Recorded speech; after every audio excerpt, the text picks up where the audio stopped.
Hello student, मैं अभी चौहान आपके अपने यूट्यूब चैनल चौहान एकेडमी पे आप सभी का स्वागत है। आज मैं आप लोगों को सार्थक अंक समझाने वाला हूँ। मेरा वादा है कि आप लोगों को जीवन में सार्थक अंक के लिए नहीं पढ़ना पड़ेगा, अगर आप लोगों ने ये क्लास अच्छे तरीके से कर ली तो। चलिए देखते हैं। यहाँ पर पहला पॉइंट दिया गया है, सभी अशून्य अंक सार्थक अंक होते हैं। तो ये आप लोगों को पहले से पता होगा, सभी अशून्य अंक सार्थक अंक होंगे। जैसे हमें एक संख्या दी गई है, इसमें 5 सार्थक अंक हैं और यहाँ पर दूसरा नियम लिखा गया है, 2 अशून्य अंकों के बीच सभी अंक सार्थक अंक होंगे। 2 अशून्य अंक, यहाँ अशून्य अंक के बाद 0 भी आ गया तो वो भी सार्थक अंक में गिना जाएगा।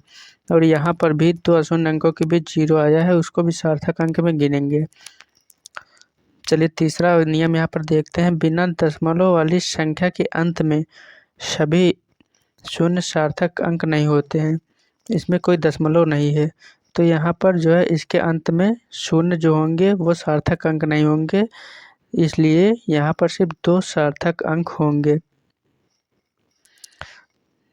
इसमें देखते हैं, 10 की घातों के गुणनफल का सार्थक अंक पर कोई प्रभाव नहीं पड़ता है। यहाँ 10 की घात कुछ भी दे दे, 10 की घात 1000 क्यों ना दे दे, 100 क्यों ना दे दे, उसका सार्थक अंकों की संख्या पर कोई प्रभाव नहीं पड़ेगा। यहाँ पर सिर्फ यही सार्थक अंक होंगे 2। चलिए यहाँ पर कुछ क्वेश्चन दिए गए हैं। 1.67803 गुणे 10 की पावर -10 मीटर में सार्थक अंक होंगे। तो यहाँ पर हमें 10 की घातों से कोई मतलब नहीं है, ये तो आप लोगों ने देख।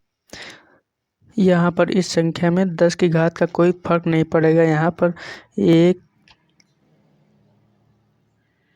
2 3 4 5 6, यहाँ पर 6 सार्थक अंक होंगे। चलिए देखते हैं दूसरा क्वेश्चन अपना। यहाँ पर भी 10 की घातों का कोई फर्क नहीं पड़ेगा सार्थक अंक पे, तो यहाँ पर भी 6 सार्थक अंक हो जाएंगे और यहाँ पर भी कोई फर्क नहीं पड़ेगा 10 की घातों का, तो यहाँ पर 4 सार्थक अंक हो जाएंगे। यहाँ पर भी 10 की बातों कोई प्रभाव नहीं पड़ेगा इस संख्या पे, तो यहाँ पर 5 सार्थक अंक हो जाएंगे। 1 हो गई, 2 हो गई, 3 हो गई, 4 हो गई, 5 हो गई। ओके,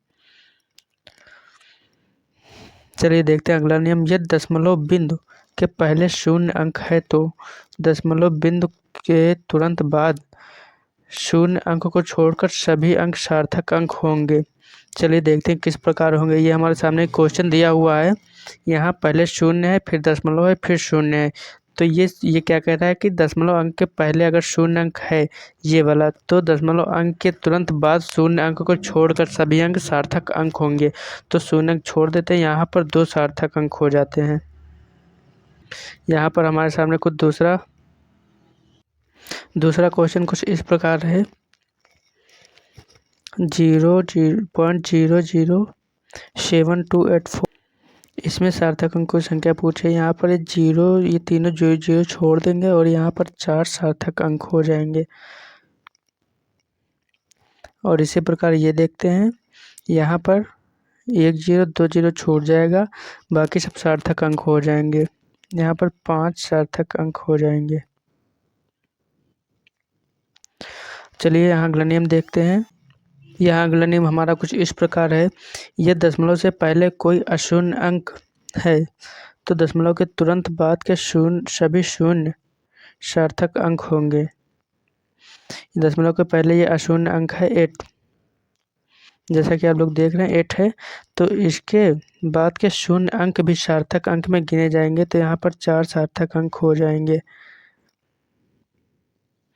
और यहाँ पर दूसरा क्वेश्चन दिया हुआ है, यहाँ पर ये अशून्य अंक है पहले, तो इसके बाद के शून्य अंक भी सार्थक अंक में गिने जाएंगे। तो यहाँ पर 1 हो जाएगा, 2 हो जाएगा, 3 हो जाएगा, 4 हो जाएगा, 5 हो जाएगा, 6, यहाँ पर सार्थक अंकों की संख्या हमारी 6 हो जाएगी। इसी प्रकार यहाँ देखते हैं, यहाँ पर 1 2 3 4, यहाँ पर हमारी सार्थक अंकों की संख्या 4 हो जाएगी। इसी प्रकार यहाँ पर देखते हैं, यहाँ पर 10 की घातों का कोई प्रभाव नहीं पड़ता सार्थक अंकों पे, तो यहाँ पर हमारे 2 सार्थक अंक हो जाएंगे। उम्मीद करता हूँ ये आप लोगों को समझ में आया होगा सार्थक अंक। मिलते हैं एक अगली क्लास में एक नए टॉपिक में और नए अंदाज के साथ। तब तक आप लोग इसे पढ़िएगा अच्छे से, और कोई प्रॉब्लम हो तो कमेंट बॉक्स में ज़रूर कमेंट करिएगा।